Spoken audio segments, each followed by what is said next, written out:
Boa tarde, gente. É um prazer tê-los conosco. Estamos hoje aqui em mais uma série, né, da FNQ, Gestão de Conhecimento. Hoje com um webinar bastante interessante com um convidado, é o Glauco Arbix, que eu conheço há muito, muito tempo. Boa tarde, Glauco. Tudo bem, Dalcha? Boa tarde a você e a todos os que seguem a gente aqui. Tá bom, agradeço a tua participação. A FNQ, para quem não nos conhece, é uma fundação sem fins lucrativos. Ela existe desde 91. Ela foi fundada por 39 empresas. Quem coordenou esse processo foi a Anchan, e na época o ensejo para esse desenvolvimento foi a anunciada abertura de mercado, com receio das importações e a vinda aí de uma série de empresas, talvez tecnologicamente, é o tema hoje, né? Em termos de qualidade mais avançados. Então, a FNQ foi criada para criar um ambiente, oferecer capacitação e principalmente um prêmio, né, da qualidade que permitisse às empresas, ao se candidatar, se prepararem melhor e se tornarem, vamos dizer assim, mais fortes, né, e resistentes a esse fluxo que viria, né? Bom, nós temos o nosso principal produto, é um modelo chamado MEG, Modelo de Excelência de Gestão. Ele está na sua 22ª edição. A cada 2 anos nós avançamos no desenvolvimento, e ele se constitui de 8 fundamentos, né? São fundamentos que nós consolidamos com base em principais modelos de gestão e qualidade no mundo, né? Entre eles o Malcolm Baldrige, FQM, o modelo japonês.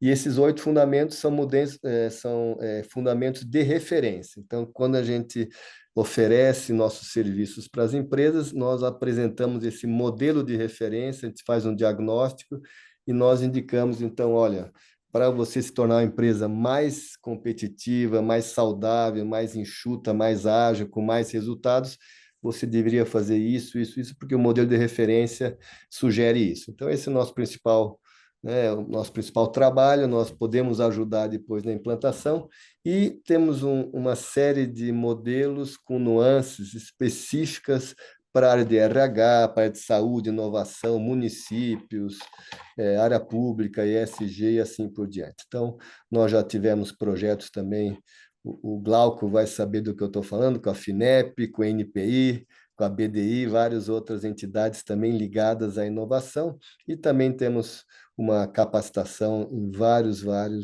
tópicos. Então, foi o que quis falar um pouquinho da FNQ. Queria agradecer nossos apoiadores e patrocinadores, o patrocínio da Micropower, o apoio educacional, né, do SENAC, SESC do Rio Grande do Sul, né, da FEComércio do Rio Grande do Sul, do Movimento Mato Grosso do Sul, né, o MS Competitivo, que é nosso braço, né, no Mato Grosso do Sul. Em Minas é a União Brasileira para a Qualidade, é o BQ.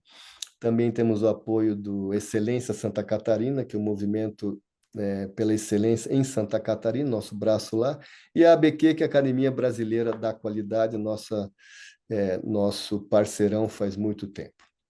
Rapidamente sobre o Dauch, eu sou engenheiro elétrico de formação pela Polio, tenho MBAs em áreas de finanças, inovação e administração, e atuei, foi aí que eu conheci o Glauco, na área de inovação, por mais de 35 anos no grupo da Siemens. Fui vice-presidente de uma das empresas e atuei, né, como diretor institucional da parte de inovação. Então, falando um pouco do FNQ, de mim, prazer em tê-los todos conosco, espero que vocês tenham um ótimo ganho com esse webinar, e idealmente troca de informações. Eu peço para vocês colocarem no chat as perguntas que vocês queiram fazer e eu vou tentando trazê-las conforme o nosso bate-papo. Queria falar um pouco do Glauco, eu já vou pedir antecipadamente desculpa a eles, porque se eu fosse ler, viu, Glauco, todo o teu currículo, a gente ia absorver todo o horário do nosso webinar. Tudo bem? Se me perdoa? Ah, Então, tá. Além de ser muito chato, né, ficar lendo o não, currículo, né? chato não, mas seria justo, mas eu vou fazer um resumo aqui então.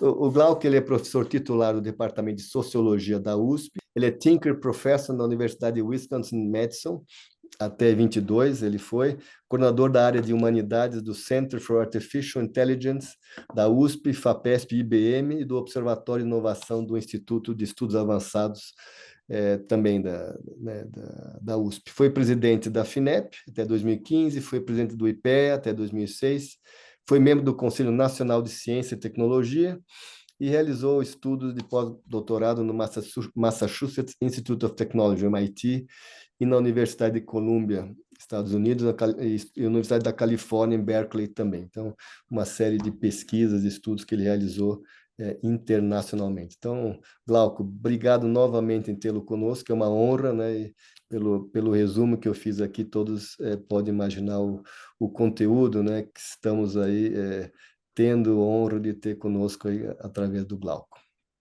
Prazer é meu, Dalcio. Tá bom, obrigado, Glauco. Bom, eu queria começar então o bate-papo contigo. Eu sempre pergunto assim, né, tem pessoas que vêm da área de plástico, área metalúrgica, pessoas que de RH, então eu sempre pergunto o que levou, como é que foi tua trajetória, né, desde você sair da escola, universidade, etc. Como é que você optou, né, foi nessa linha da inovação? Essa, né, é uma curiosidade que eu tenho, eu imagino que muitas pessoas também têm. Se você puder discorrer um pouco dessa tua carreira, né, que até hoje é tão ativa nesse tema da inovação e tecnologia, agora mais recentemente. Pois não, Dalcio. Veja, eu fiz a faculdade aqui na USP, tanto a graduação quanto a pós-graduação. Comecei a trabalhar desde cedo, do ponto de vista da pesquisa, questões ligadas à tecnologia. No primeiro momento era muito como que as empresas, junto com sindicatos, com ONGs, com o governo, poderiam criar ambientes que impulsionassem a inovação e tecnologia. Essa preocupação ela se transformou muito fortemente quando eu assumi a presidência do IPEA, né, que é o Instituto de Pesquisa Econômica Aplicada. Eu fiquei lá até 2006 e criei uma diretoria de inovação. Naquele momento, a inovação estava praticamente nascendo. Eu fui coordenador nesse período da primeira política industrial que a gente teve depois de muito tempo, né, que foi Uhum, a Política Industrial Tecnológica de Comércio Exterior, a PITSE. Nesse período, eu aprofundei meus trabalhos, escrevi artigos, publiquei livros sobre as questões de inovação que começaram a me deixar muito consciente e consolidar em mim a ideia de que se o Brasil não conseguisse fazer da sua economia uma economia mais inovadora do que o que era, a gente estaria em maus lençóis, porque o mundo estava caminhando para que as economias demonstrassem um constante aumento de produtividade, uma, uma onda de inovações ligadas à era da informática estavam percorrendo o planeta de um modo muito forte, e eu acabei chegando às questões de tecnologia, às questões de inovação, e por essa via até as pesquisas atuais, que eu estou muito concentrado na área de inteligência artificial. Estou muito convencido que o Brasil melhorou muito, a gente tem um ambiente, eh, pelo menos institucional, para fazer inovação interessante, muito forte. Não devemos nada para ninguém no mundo hoje, em termos de instrumentos ou em termos institucionais, de agências, de ferramentas para a gente inovar. O que a gente tem falhado muito é exatamente na imprevisibilidade do nosso ambiente. Nem sempre as políticas de governo são constantes, elas sobem e descem, elas são descontinuadas sem grandes avaliações, e, ao uhum, mesmo tempo, nós temos dificuldades que todo mundo conhece, né? De infraestrutura, de impostos, bom, tudo aquilo que a gente está cansado de saber. Por essa uhum. via, eu tenho batido na tecla da necessidade da gente entrar com os dois pés na área de inteligência artificial, na área digital, porque essa é a grande tendência do momento. O tema, né, do nosso webinar é exatamente, né, esse que você colocou, o Brasil e a armadilha da baixa, né, tecnologia. Acho que dando continuidade a esse teu tua primeira fala que você colocou os dois pés, né, no intuito de realmente fazer o Brasil se consolidar no tema da tecnologia. Então, me explica um pouquinho essa expressão, armadilha da baixa tecnologia. O que você quis dizer com isso? Olha, Laucha, eu participei de várias tentativas de política industrial. Elas repetem um pouco, elas se repetem ao longo do tempo. Algumas são Uhum, melhores, outras não nem tanto. Mas, em todo caso, elas utilizam o que se utiliza no mundo inteiro. uhum, Às vezes financiamento subsidiado, às vezes incentivos e estímulos fiscais para que as empresas inovem. Por que eu estou falando isso? Porque o grande problema que o Brasil tem é uma economia que não é altamente inovadora. Tem muita coisa bonita, criativa, inventiva no Brasil. Mas a gente sempre está num padrão médio. O que é esse padrão médio? A gente, raras vezes na nossa história, nós demos passos ousados e ambiciosos do ponto de vista tecnológico. É só olhar o mundo hoje para perceber que o mundo está indo numa determinada direção. No caso, são as tecnologias digitais de todo tipo, impressão em 3D, robótica cooperativa, a inteligência artificial, agora mais recentemente, de 2 anos para cá, a inteligência artificial generativa. E em todas essas áreas, que eu acabei de citar rapidamente, o Brasil tem dificuldades de acompanhar. A gente segue, mas segue a uma distância grande. Nós não estamos no primeiro nível, tá bom, né? Nós não estamos no mesmo nível que estão os Estados Unidos, China, Reino Unido, uhum, França, Canadá, entende? Suécia, Suíça, mas eu acho que a gente não poderia estar num segundo patamar, certo? A gente poderia estar uhum, e logo atrás, e a gente não está. Nós estamos, na verdade, no terceiro, certo? Nós estamos atrás de países como Espanha, de países como a própria Rússia. Não estou falando da parte militar, que a Rússia é um mistério da parte de inovação, né? Porque ela com inova certeza. muito na área militar, mas é um país que tem uma estrutura semelhante à nossa, né? Um país Uhum, que precisa tem muito o que se desenvolver. Nós estamos ali junto com a Itália, com a Espanha, nós poderíamos estar junto com eles, não estamos atrás, né? Nós estamos uhum, atrás, inclusive, de um país como a Índia, que tem uma estrutura social muito mais complexa do que a com nossa. certeza, né? Então, veja, de uma forma muito simples para conversar com aqueles que estão aqui assistindo o seu webinar, é só olhar quais são as grandes marcas brasileiras que estão fora. Nós temos coisas importantes, né? Temos aviões da Embraer, mas o avião da Embraer, na Europa, nos Estados Unidos, as pessoas voam, nem lembram que é Embraer, não é bem Não. uma grande Uhum, inovação. E a Embraer, ela não inventou o avião, certo? Ela tem um avião, um projeto bonito, é super importante, é uma das uhum, principais empresas brasileiras. Se a gente for olhar na área digital, nós temos fintechs, né? Essas startups uhum, são super importantes. O Brasil tem mais de 15 chamadas unicórnios, que valem mais de US$ 1 bilhão.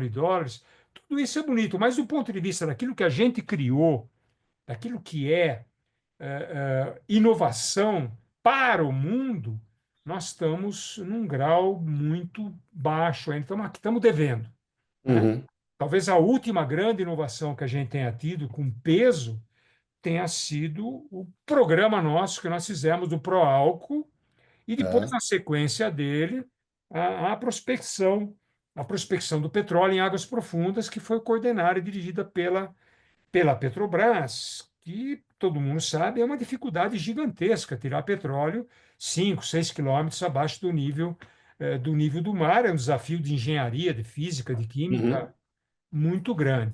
Mas veja, nós temos muita dificuldade de participar desse ciclo novo, né? Esse ciclo novo que está muito baseado no digital, por uhum, várias razões, né? Mas, então, quando eu falo nós estamos prisioneiros de uma armadilha da renda média, é porque o Brasil é muito forte para exportar grãos, para exportar proteína animal, para exportar minérios.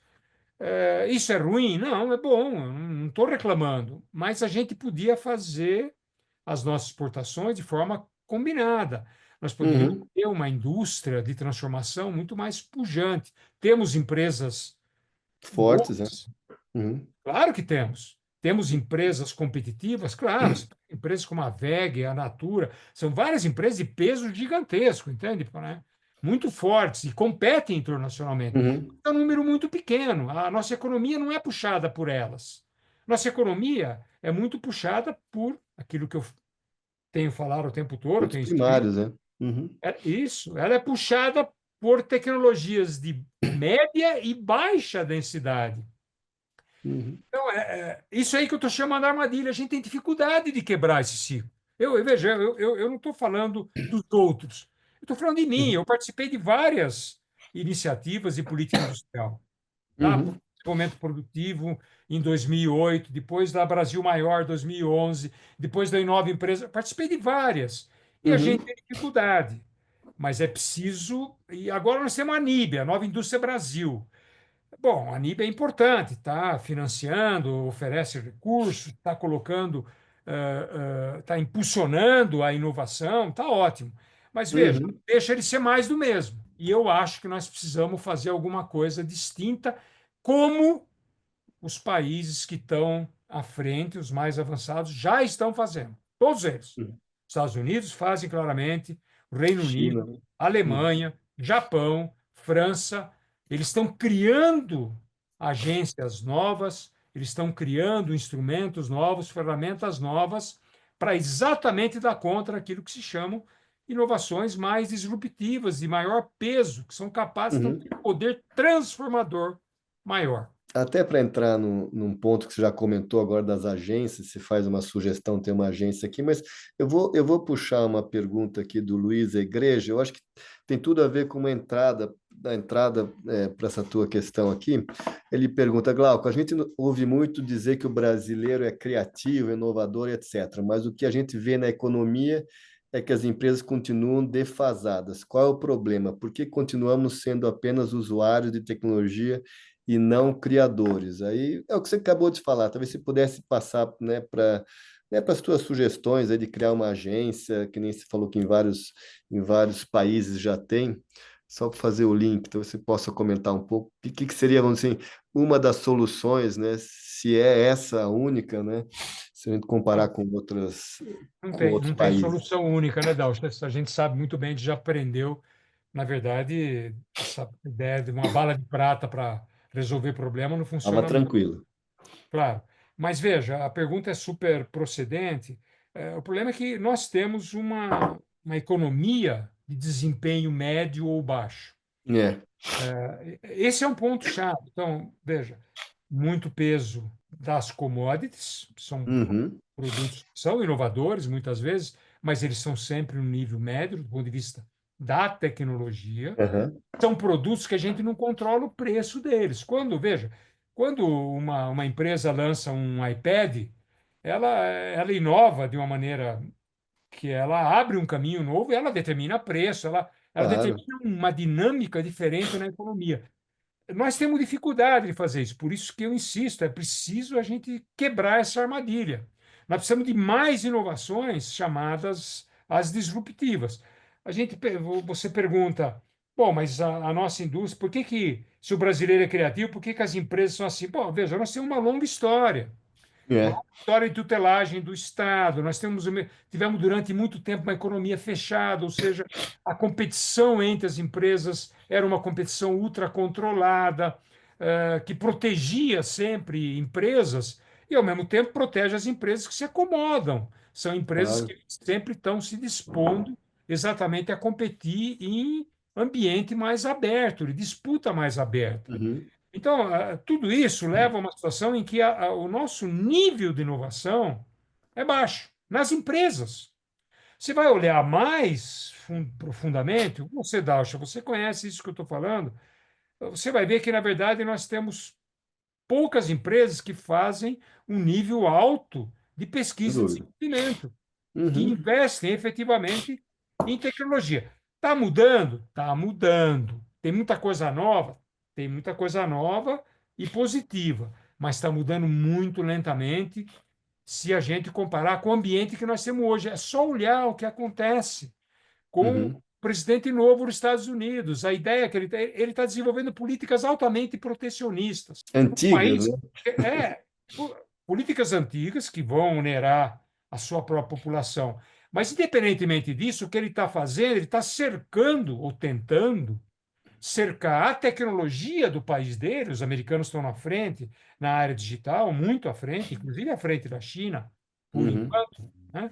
Ele está Aham. tentando cercar, e essa tecnologia fica lá. Se nós não percebemos que os grandes avanços tecnológicos vão ficar confinados aos países mais avançados, nós vamos nos dar mal. Então, acho que a gente tem que ter um sobre-esforço, um Uhum. esforço maior, concentrar recursos em poucos projetos, mas de altíssimo impacto, né? Uhum. E são projetos transformadores, que podem modificar o nível e o padrão da economia com impacto na sociedade, com impacto na tecnologia, com impacto de retorno econômico para as próprias empresas. Isso vai permitir a gente participar do comércio internacional de uma maneira diferente, mais qualificada. Comentou agora que o ideal seria, o certo seria concentrar, né, as nossas energias e recursos em setores estratégicos. Isso, né, soa como é uma política, né, de governo, né? Claro, você pode, mas talvez se criem automaticamente ou de forma independente alguns clusters de conhecimento ou, em algumas regiões, mas isso, né, pelo que você fala, pelo que você coloca, aí são políticas de governo. Os governos, falar agora do governo anterior, os governos têm essa competência, o que área deveria ter, deveria haver um ministério, um órgão que soubesse exatamente em quais áreas, primeiro, deveríamos investir em termos de economia e onde, de repente, tem, né, tem gaps, tem buracos que a gente poderia assumir mundialmente. Estou colocando assim, né? Porque a gente nunca vê uma política, né, de longo prazo no país, nem de educação, nem de pesquisa, etc. Então, vamos supor, queremos hoje fazer uma política de P&D, né? Quem deveria fazer isso? Existe esse órgão já? Ou são essas agências que você está comentando? Só para entender um pouco como é que a gente poderia sair dessa armadilha de fato. Olha, o Dalcha, eu não acredito que há muito tempo, eu não sei se antes era assim, na época dos anos 50, 60, em que o Estado definia aonde as empresas iam se instalar, na É, época da industrialização brasileira. Hoje, eu tenho certeza que não é assim. Eu tive várias experiências de governo. Os governos não sabem exatamente dar conta e né? equacionar os problemas que a gente está vivendo. Agora, governos, junto com as empresas, junto com universidades, junto com entidades e instituições da sociedade civil, nós temos condições de pensar rotas diferentes, caminhos diferentes. Não tem a menor dúvida.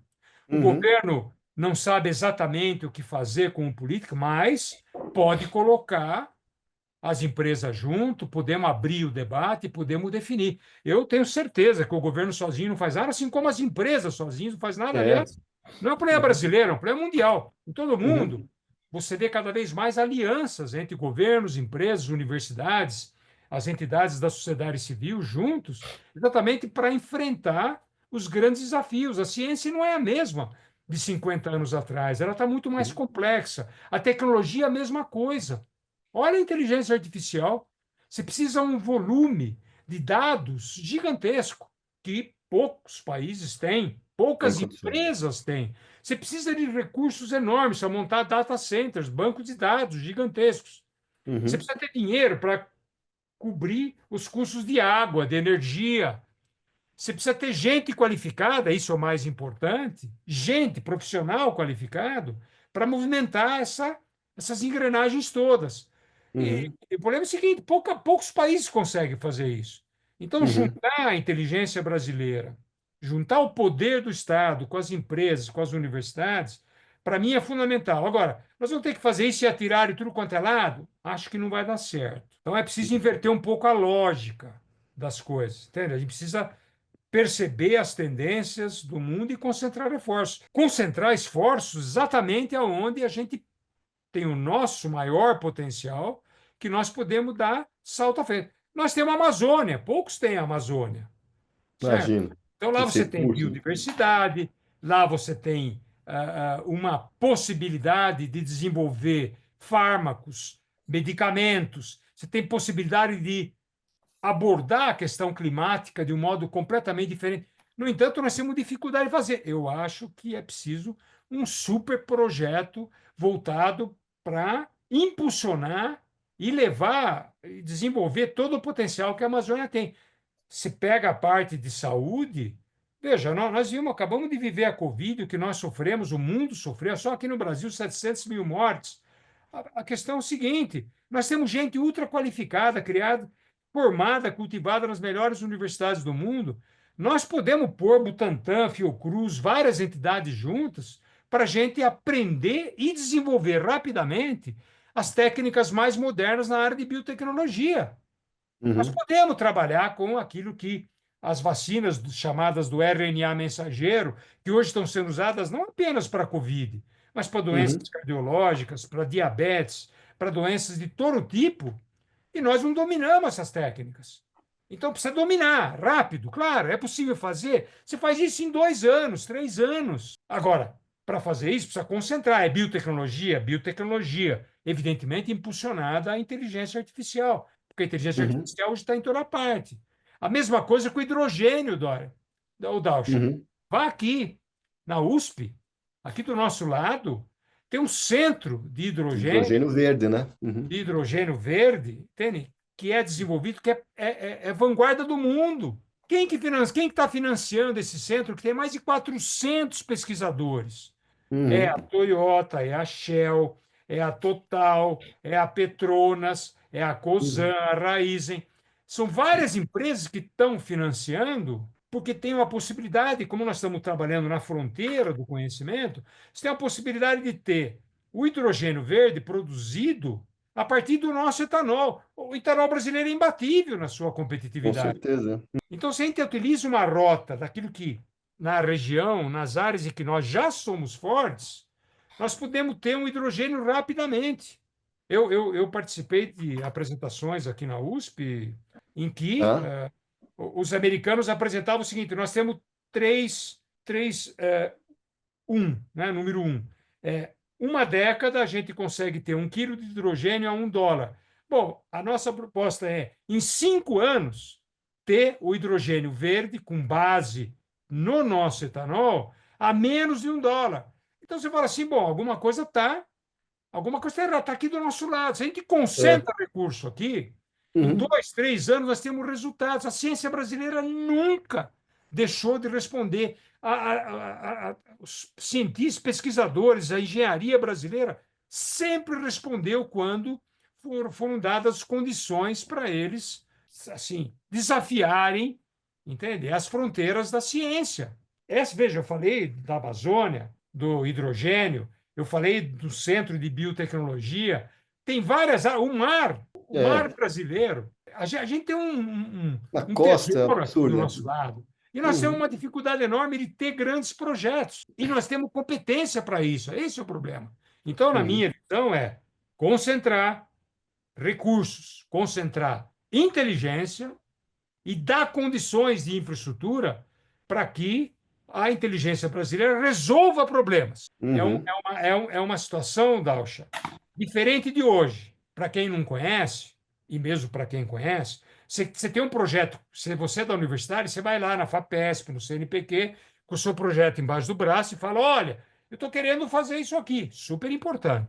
As empresas, a Uhum. mesma coisa, vão lá na FINEP, no BNDES, está aqui meu projeto. O que os países estão fazendo? Eles estão invertendo a lógica. Nós temos que ter meios de resolver problemas nacionais, que são Isso. definidos nacionalmente, e não definidos pelo pesquisador ou pela empresa apenas.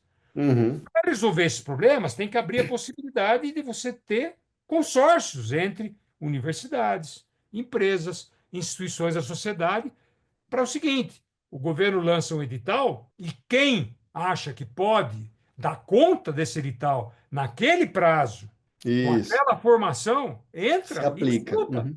Ô, Glauco, eu ia fazer uma pergunta, mas tem duas observações ou perguntas aqui que é até base. Vou ler a do Carlos, está na tua frente aí também. Ô, Glauco, nos anos 90 foi criado o Uniemp por alguns empresários estadistas brasileiros para aproximar as universidades. Ele cita a ITA, Unicamp, a UFSC, das empresas. Aí ele cita Rhodes, a Siemens, na época eu estava na Siemens, mas nunca avançou. Ficou a impressão que as universidades evitavam essa aproximação para não se entregarem às necessidades do mercado. E aí a Camille pergunta uma coisa parecida: como conectar universidade, empresa e governo? Existe tanta burocracia. Já vai numa outra linha, mas minha pergunta desde que fui presidente da AMPE, eu estava na Siemens e depois na FAPESP também, sempre tem foi sempre essa crítica, né? A pesquisa no Brasil, ela está distante, né, do produto, né? A pesquisa, né, o valor que se investe em pesquisa no Brasil, em P&D, tanto é pesquisa, né, tecnologia e realmente desenvolvimento é pequeno. Então, eu acho que a competência ela existe. Minha pergunta é, melhorou hoje essa conexão, esse transbordo do conhecimento da pesquisa para virar depois um produto ou mesmo né, uma coisa de ponta, algum um serviço, solução de ponta? Essa é a pergunta. Estamos Olha, mais conectados, vamos dizer assim? ó, melhorou muito. Quem viveu a universidade como eu vivi, como você viveu, sabe que melhorou muito. Eu sou um dos coordenadores do Centro de Inteligência Artificial da USP, que tem mais de 300 pesquisadores. Veja, ele é financiado pela IBM. Você tem projetos financiados pelo Itaú, financiados pela Samsung. O tempo são projetos gigantes pela Petrobras. É só olhar o que acontece aqui do lado, na USP, na Unicamp, nas principais universidades do país. Melhorou muito. É suficiente? Não, não é suficiente. A gente fala da burocracia, existe, não tem a menor dúvida. Lembre-se somente que a burocracia não é só da universidade. A burocracia da Claro. universidade é ardida, mas as empresas também têm burocracia forte. E o governo também. Então nós temos sempre que enfrentar essa situação. Ela dificulta, dificulta, mas não impede a inovação. Não impede. Tanto é que você tem hoje centenas e centenas de projetos Uhum. gigantes sendo desenvolvidos ao mesmo tempo, em parceria universidade, empresa, com outras entidades ou com o governo de vários tipos. Então, mudou muito. Tem resistência? Tem, vai continuar tendo. Por quê? Porque, do ponto de vista institucional, a universidade é uma coisa, a empresa é outra.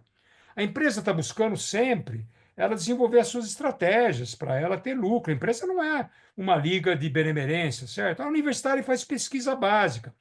É possível colocar os dois juntos? Óbvio, mas sempre vai ter atrito. Então, a ideia de que a universidade ou os pesquisadores da universidade não querem se comprometer com disciplina, ou com agenda, ou com calendário, É. pode ser que tenha alguém que faça isso, mas olha, isso mudou muito no último período, entende? Pô?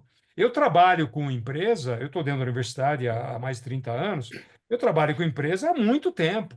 E você não vai encontrar uma empresa que disse que eu furei os prazos, eu não furei os prazos. E assim como tem dezenas e dezenas de colegas, entende? Pô? A resistência não é só da universidade de se juntar com as empresas. Tem As muita empresas resistência das procurarem, empresas é. com a universidade.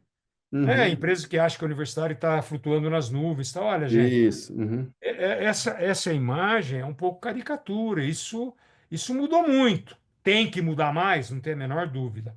Tem que diminuir a burocracia? Tá, certamente. É possível diminuir a burocracia? Com toda certeza. Não tem a menor dúvida. Quando estava na presidência da FINEP, a gente fez as experiências piloto para criar a Embrapi, que é a Empresa Capinha. Brasileira de Inovação Industrial. Uhum. E a Embrapi hoje é uma potência, está desenvolvendo, é muito mais ágil, é muito Uhum. mais flexível, responde mais rapidamente e ela está voltada para só desenvolver projetos universidade e empresa. A gente não tinha isso há 10 anos atrás. Não. Uhum. Então, essa é a realidade do Brasil. Está mudando. Você pode falar, pô, mas está muito devagar. Está devagar. Uhum. Mas que está mudando, está mudando. Entende? É possível. Hoje você vai em qualquer universidade, em qualquer faculdade, em qualquer departamento, você consegue fazer um acordo com a empresa e desenvolver produtos, desenvolver processos, desenvolver metodologia. As universidades brasileiras têm gente muito qualificada, Dalsh. Muito. Uhum. gente formada pelo MIT, por Harvard, em Cambridge, em Oxford. Nós não estamos aproveitando essa inteligência. Quer dizer, apenas uma parte. Vai Claro. olhar, a gente fala da universidade de empresa, acabou de sair agora 100, são 100 cientistas de maior peso no mundo. Então, gente, tem 4 cientistas da área de saúde brasileiros. São 100 mais importantes do mundo. 3 aqui da nossa USP, da medicina da Uhum, USP. Então, você fala assim, bom, mas o que eles estão fazendo? Eles não só pesquisam, eles pesquisam e transformam aquilo que pesquisa em ou medicamento, ou em fármacos, ou uhum, efeitos uhum, ativos extremamente importantes, ou eles transformam em equipamentos, ou em métodos, em terapias. Eles salvam vida, gente. uhum, Eles são importantes. Então a gente não pode trabalhar só, tem que olhar a realidade concreta. É difícil? Não é fácil. A burocracia é um empecilho para todos nós, uhum. né? Tá Mas é legal. possível a gente sair dessas pequenas armadilhas, certo? Tema da nossa conversa.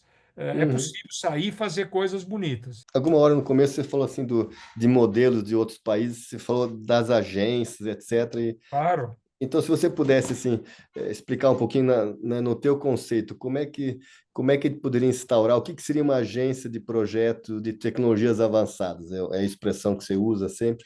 Olha, Devia estar eu ligado visitei. a quem? Devia ser um órgão autônomo? Quem devia estar idealizando isso? Pelo que você falou, né? Tá bem claro, tem que estar ligado, né? Universidades, empresas, o governo. Então, assim, me explica um pouco como é que você imaginaria ou como é que está sendo construído. De repente já tem alguma coisa nessa linha, a gente nem sabe, né? Que já está sendo desenvolvido criada uma agência dessa. Eu visitei 2 vezes a DARPA, que é a Agência de Defesa Isso. norte-americana, foi criada Uhum, nos anos, metade dos anos, um pouquinho mais da metade dos anos 50, 58, junto com a NASA, exatamente no período de Guerra Fria. Então, a DARPA é uma agência de defesa. Mas uhum, veja, como agência de defesa, o objetivo dela não era resolver o problema que a gente está vendo que é um problema e sabe como resolver. Pô, preciso martelar ali. Bom, se martelar, pega o martelo, pega o prego e martela. uhum, A DARPA só desenvolve projetos que não existe, para os quais não existe solução. Foi assim que nasceu algo como a uhum, internet. A internet nasce na DARPA, como um projeto militar, no primeiro momento, para unificar computadores das Forças Armadas Americanas. Depois ela é colocada à disposição do mundo civil. Mas não foi uhum, só esse projeto da DARPA. O GPS nasce lá. Por quê? Porque na uhum, Guerra Fria precisava olhar, os americanos queriam olhar onde que estavam os submarinos russos. Tal. uhum, Eles não tinham sistemas de encontrar. Hoje, o GPS, quem vive sem GPS que tem carro? Você usa o Waze, usa uhum, vários outros aplicativos para você se movimentar no trânsito. Então, uma agência desse tipo, o que é importante? Nós não precisamos de uma agência de defesa. Não é não, isso que eu estou propondo, mas o modelo DARPA é o modelo que está servindo para entendi. ampliar essa atuação. Então, por exemplo, os próprios Estados Unidos já criaram uma agência no estilo DARPA na área de saúde, na área de segurança e na área de energia. A gente não Uhum, sabe como é que vai ficar agora com o Trump, certo? Que o Trump adora desmontar coisas, certo? Mas, em todo uhum, uhum, caso, elas ainda não foram, elas estão intocadas, tá? Isso estou falando nos Estados Unidos. Mas se você olhar na Alemanha, desde 2021, você tem uma agência federal de inovações disruptivas montada. uhum, Eles chamam, inclusive, de German DARPA. É a DARPA alemã. Você tem a área no Reino Unido, que foi criada em 2021, mas começou a funcionar em 2023, que exatamente está voltada para projeto para encontrar soluções para problemas nacionais. Não é o problema do pesquisador, que é importante, o problema da empresa, mas é o problema do país. Eu dou um exemplo uhum, bem claro do país. Quem que resolve o problema da dengue no Brasil? Por que a dengue continua matando gente? Por que a gente não coloca e faz uma força-tarefa gigantesca para ter a vacina da dengue e parar de morrer gente de dengue? Se nós temos uhum, competência para fazer isso. Então, é a inversão da lógica. É uma definição daquilo que é importante para o país e você chama a sociedade a dar conta dessas questões e tentar resolver os problemas. Se você olhar na França, a mesma coisa, a França também está criando. A China está criando a imagem e semelhança na DARPA. A China tem outras intenções, porque, na verdade, ela É. tem uma guerra econômica, tem uma guerra agora tarifária, guerra comercial, tem uma guerra tecnológica, mas também tem a possibilidade de ter conflitos militares mais intensos com os Uhum. Estados Unidos. Mas, em todo caso, ela também está criando a sua própria agência no estilo DARPA. Porque, tradicionalmente, historicamente, os países têm agências de outro tipo. Nós temos a FINEP, temos o CNPq, Uhum. a CAPES, são agências de suporte, né? Tem a FAPESP da FAPESP vida. aqui em São Uhum. Paulo. Se quer fazer Uhum. pesquisa, vai lá, apresenta seu projeto e consegue recurso. Mas aqui é a inversão da lógica. O Brasil não tem nada disso. O Brasil não tem Uhum. nenhuma agência que faça isso. Nenhuma. Que lance um edital público para resolver problema. Acho que seria um desafio muito grande para as nossas universidades, para as nossas empresas e, exatamente, para toda a sociedade brasileira. Dar conta de problemas nacionais. A vacina de RNA mensageiro, eu acho que é uma urgência nacional. Uhum. Urgência nacional. Porque ela está entrando, as descobertas na época, feitas na época da Covid, já vinha de antes, mas na época da Covid, mostraram que as técnicas do RNA mensageiro ajudam você a combater hoje um número enorme de doenças. Então, nós temos que tirar o atraso disso para a gente fazer parte desse jogo, para a gente se equiparar, para a gente sair do pelotão 3, passar para o pelotão 2 e começar a Pois. disputar para dar um passo maior. Uhum. Você fala assim, bom, mas o Brasil não tem dinheiro. Tem dinheiro, sim, não é verdade. Claro que tem dinheiro. Claro, você não precisa de montanhas de dinheiro. Grandes projetos nacionais você vai conseguir aí com R$ 1 bilhão em 5 anos. Bom, veja, o nosso orçamento é de trilhões. Você não consegue arrumar 1 bilhão? Claro que consegue, não tem a menor Focar, né? dúvida. Claro. Tanto é, Dal, que eu faço parte do Conselhão, Conselho de Desenvolvimento Econômico e Social do governo. Uhum. Uhum. É um órgão que tem mais de 200 pessoas que aconselha o presidente Uhum. a cada 6 meses e tal. E nós formamos um grupo chamado Grupo de Economia do Futuro. Eu sou um dos coordenadores, junto com o Pedro von Schoves, que é um dos coordenadores da MEI, da Mobilização É, Empresarial da sim. Educação, que você conhece bem. Esse grupo Economia do Futuro, junto com o Laércio Cosentino, da TOTUS, entende? Pô, junto com a Helena Nader, da Academia, que é presidente da Academia Brasileira de Ciências, Uhum. esse grupo de economia do futuro apresentou uma proposta de criação de um programa de polos tecnológicos de alto impacto. E veja Uhum. você, nós apresentamos o presidente da República, ele gostou, ele aprovou um projeto, um decreto presidencial criando o programa, que em vez de polos, por conta da palavra polo, que pode confundir com outras leis, chama-se Projetos Tecnológicos de Alto Impacto. Ele está criado um conselho desses projetos que tem Uhum. que começar a funcionar. O problema é que o governo é lento. Então, a gente tem dificuldade de governo lento. Mas veja, a importância está reconhecida. O governo reconheceu isso aí. Criou um decreto, tem decisão de governo, que é o mais importante.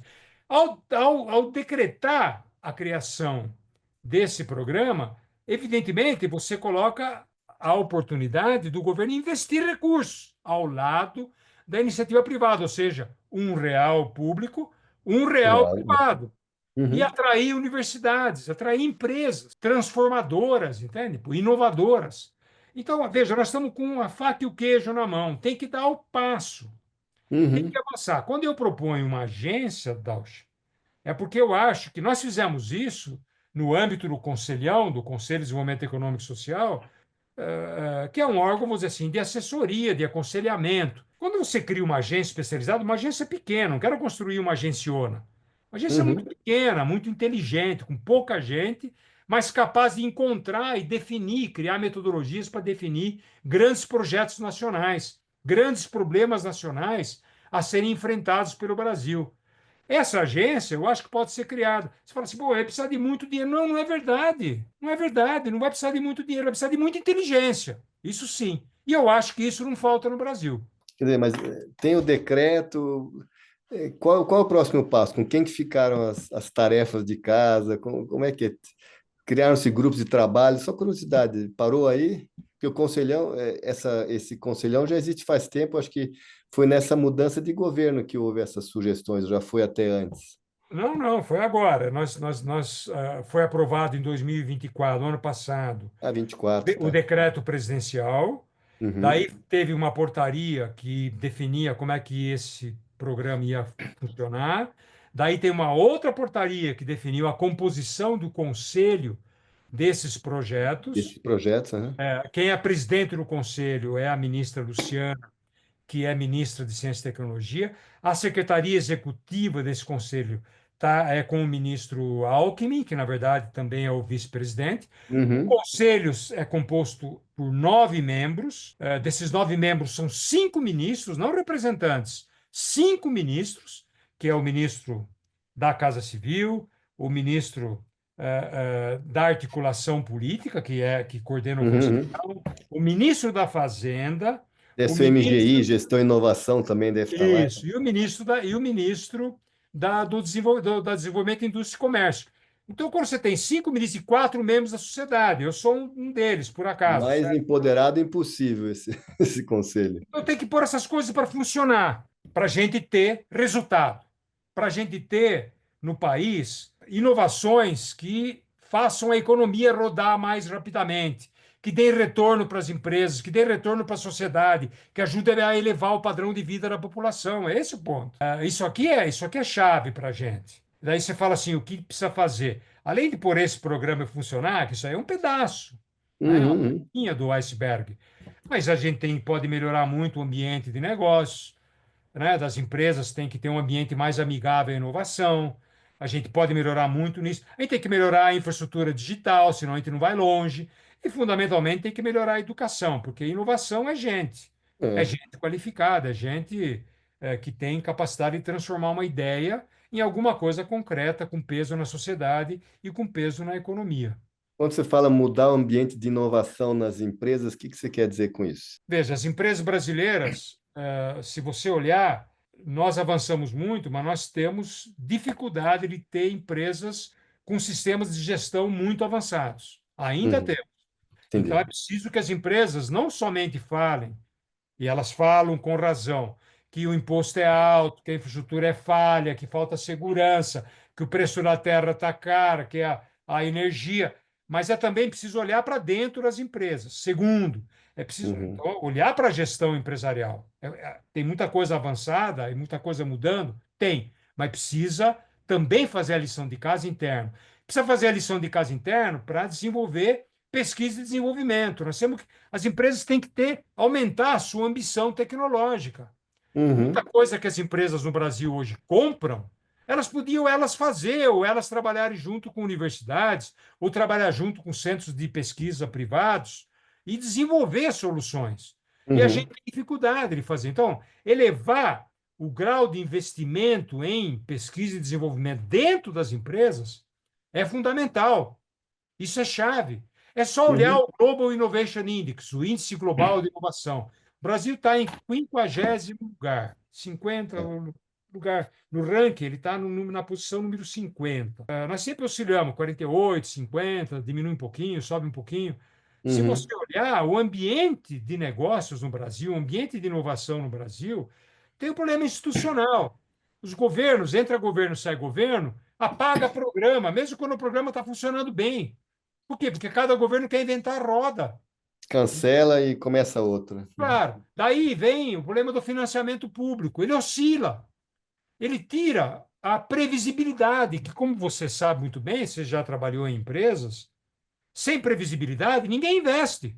É Uhum. só ver o que acontece hoje nos Estados Unidos. O Trump começou a brincar. O que Retiraram. acontece? O investimento para no mundo inteiro. Eu não sei para onde Uhum. isso aqui vai. E é quando o Brasil define investimento público para a tecnologia e depois, no dia seguinte, contingencia ou tira recursos ou não repasse recursos para as agências ou para os bancos, o que Uhum. acontece? As empresas entram E numa nunca situação mais. É. complicada. Tem que Uhum. interromper, descontinuar programas, descontinuar projetos. Daí, quando vai retomar, já não é mais inovação, Dalcha. Alguém já fez. Já é cópia, já é melhoria, mas já não é disruptivo, né?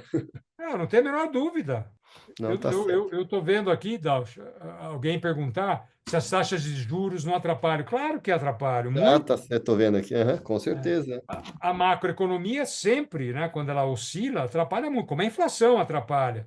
O Uhum. problema é que tem sempre que lembrar que tem muito recurso hoje disponível com taxas de juros muito mais baixas para a gente fazer inovação. Isso você encontra no BNDES, Financiamento, subvenção, né? Várias coisas.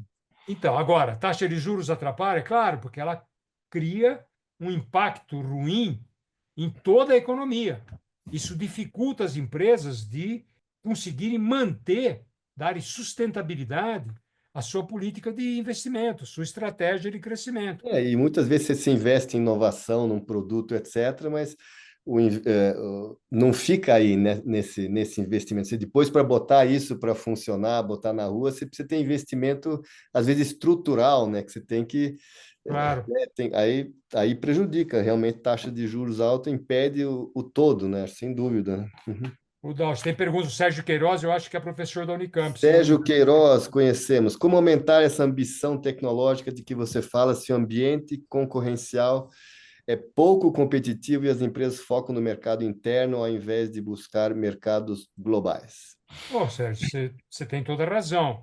Se a gente não abrir mais a economia, portanto, se não trouxer mais concorrência entre as empresas, vai ficar difícil. A gente falou isso logo no comecinho. Segundo lugar, exatamente porque as empresas brasileiras são muito contidas, a gente não tem um claro direcionamento para ser exportador. Ser Uhum, exportador significa que a gente tem que ter padrões de qualidade muito mais altos do que aquele que nós estamos acostumados. E isso não é só um problema brasileiro. Mesmo quando a gente exporta ou a gente se internacionaliza, a gente está puxando uma cadeia de fornecedores para elevar uhum, também o seu padrão. Então, você tem toda a razão, totalmente de acordo. Mas eu vou dar para você uma experiência muito forte que nós tivemos na FINEP.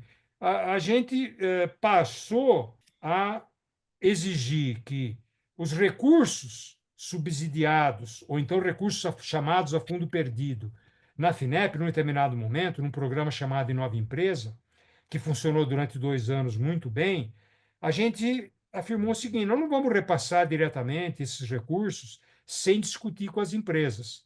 E o uhum, ticket médio na FINEP passou de 10 milhões, ou seja, aquilo que as empresas pediam como média para fazer inovação, passou de 10 para 60. Você fala assim, bom, mas o que exatamente aconteceu? O que que mudou, aconteceu é né? que a gente recusava e falava, olha, nós não vamos dar, nós e o BNDES juntos, nós não vamos dar esses recursos para você, porque você está querendo pegar recursos para comprar software de fora, ou para comprar esse equipamento de fora. Então, é possível construir aqui. E a empresa refazia os seus projetos e elevava exatamente a sua, aquilo que eu estou chamando de ambição tecnológica. Isso é suficiente? Não, não é. Mas eu acho que é possível fazer isso.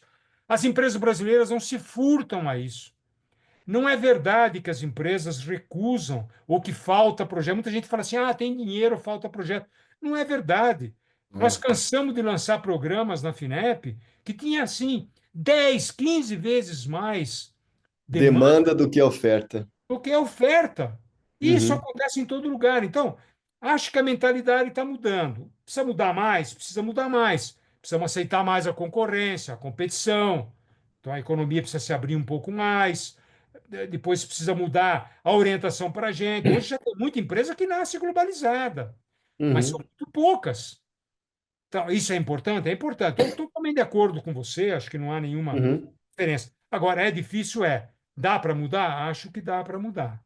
Acho que uhum. dá para mudar. Não, legal. O Walter César faz uma pergunta que eu também queria comentar contigo. Como é que a China resolveu essa questão de qualidade percebida e não só, acho que aqui mas produzindo com qualidade. Agora vamos falar de tecnologia da China. Acho que a China, se você olhar os últimos, não sei, 30 anos, vamos dizer assim, 40, foi que talvez o país que mais teve uma reversão, né, da qualidade e da tecnologia. Hoje a China, né, ela é pioneira, ela está em primeiro lugar em várias tecnologias, e aí talvez não seja uma política como foi, vamos dizer assim, incremental de outros países europeus que, né, têm essa cultura e foram aumentando, mas a China foi o que eu chamo um pouco de uma política, vamos dizer assim, autocrática, né, em vários setores, né? Isso forçou, né, a várias mudanças, vamos assim, drásticas, né, que depois hoje tem uma série de vantagens e mesmo exportações às vezes são subsidiadas, etc. Mas a pergunta dela é interessante, né? Como é que foi feita essa mudança e também com essa com esse aumento de taxa dos Estados Unidos, a gente imagina que vamos ser invadidos com mais produtos chineses ainda, que vai nos dificultar ainda mais ter essa proposta, né, de mais concorrência internacional, de maior tecnologia. Então, eu queria que você falasse um pouco da questão China como um todo, que ela é um pouco diferente, né, do status tecnológico e europeu que foi alcançado ao longo dos anos. É Olha, assim que eu vejo. a discussão da China é uma discussão ultra interessante, principalmente porque os economistas do Ocidente praticamente erraram todos os prognósticos ao longo do tempo. Foram Exatamente. raros aqueles que acertaram. Entende? Seja acusando a China, o Partido Único, é verdade. Uhum, Lá não tem democracia, também é verdade. Você tem um controle estatal muito forte, em alguns níveis é verdade, em outros nem tanto. A China é muito forte no controle federal.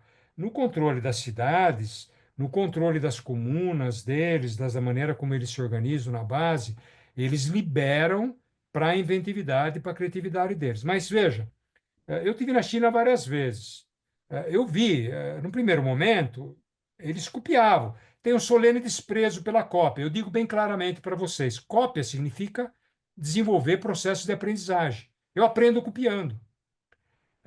Eu posso fazer uma cópia ruim ou posso fazer uma cópia bem feita.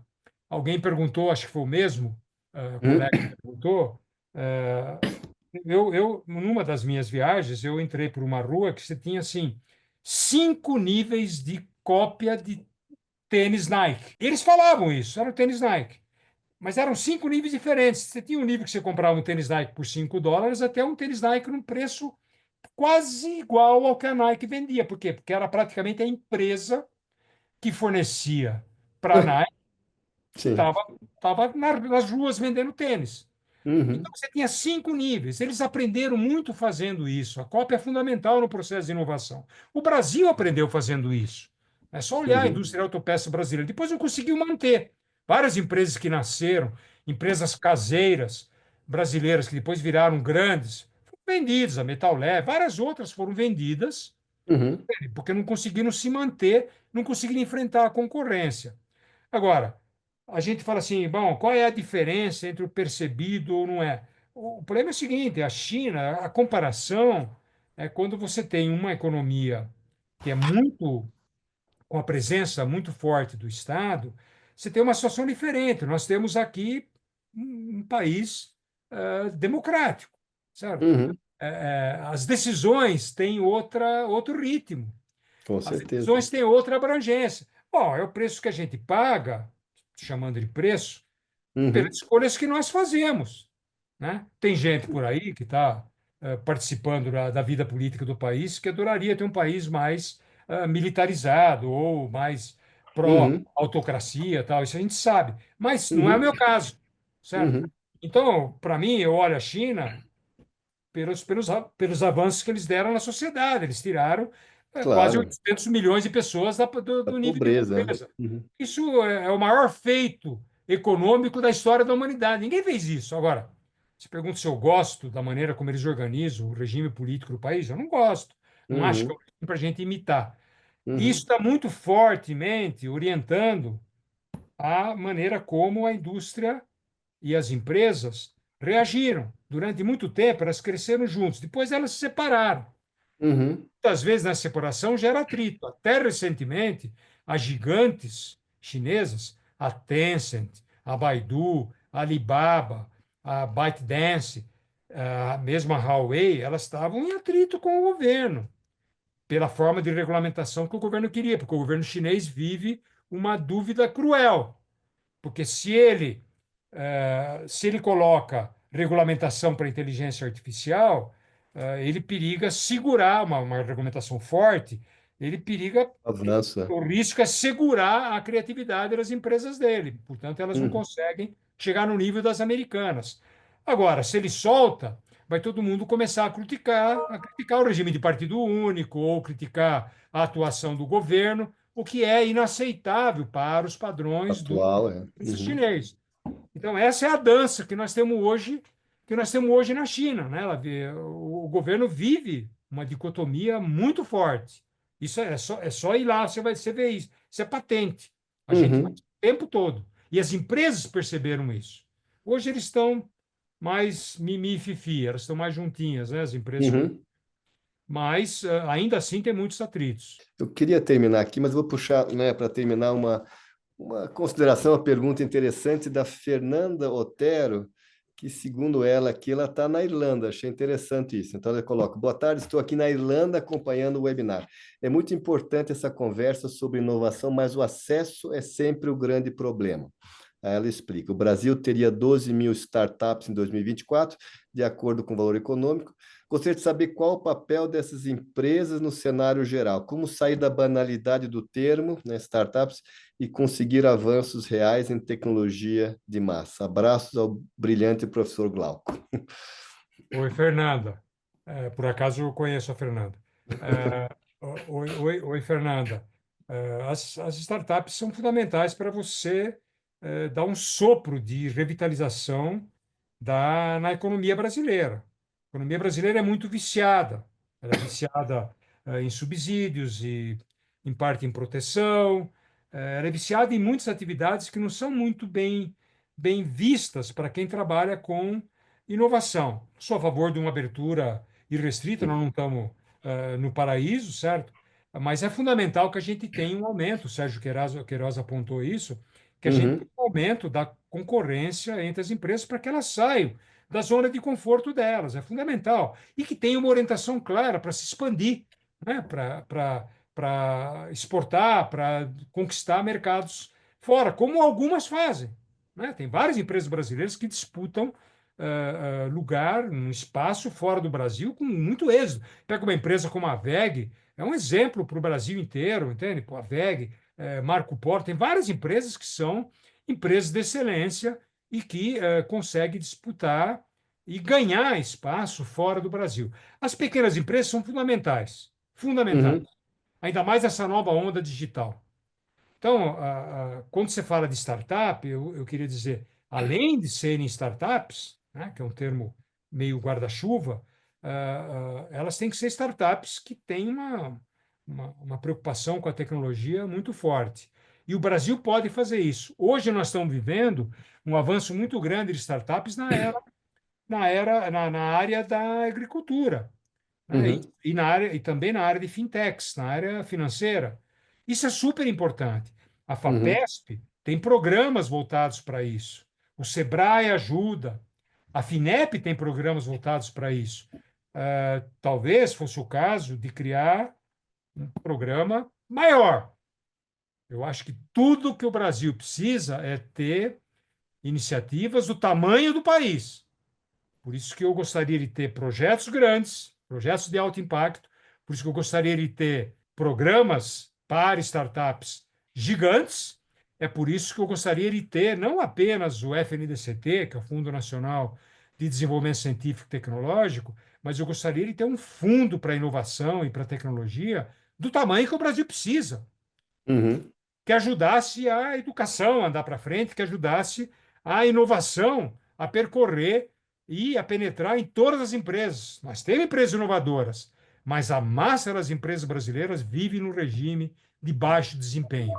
E isso que eu chamo de armadilha, da média e baixa tecnologia, tem que ser quebrada. Eu estou convencido, se não quebrar, nós vamos continuar sendo um país do meio, um país médio. uhum. Também é o reino do meio, O mas grupo 3, preciso como você avançar. fala, né? Isso. Nós temos que sair do grupo do meio, né? Nós temos que sair da nota 5,5, 6. Nós temos Uhum. que passar para 7,5, 8. E nós temos como fazer isso, temos Condições, gente né? para fazer isso. Recursos, né? Então, acho fundamental. Tá bom. Bom, nós estamos chegando ao fim. Antes disso, queria avisar a todos que fizeram perguntas e, em tese, não foram respondidas, mas várias que eu vi aqui colocadas na segunda metade, elas já foram respondidas de uma forma ou outra. Olha, eu queria primeiro agradecer essas perguntas que vocês colocaram, são extremamente estimulantes. Evidentemente, eu não tenho resposta para todas elas, graças a Deus, diria eu, certo? Mas acho que a gente, se estiver juntos, a gente consegue avançar em muita coisa.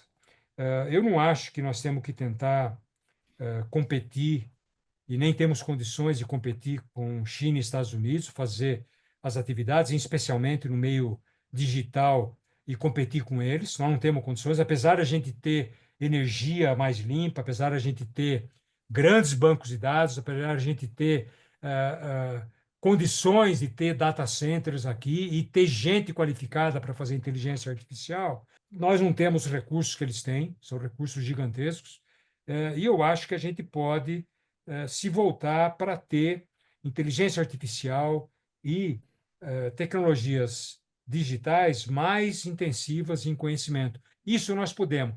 Agora, é fundamental que a gente tenha espírito público, que a gente se vote para desenvolver essas tecnologias para gerar emprego e não para fechar Uhum. emprego.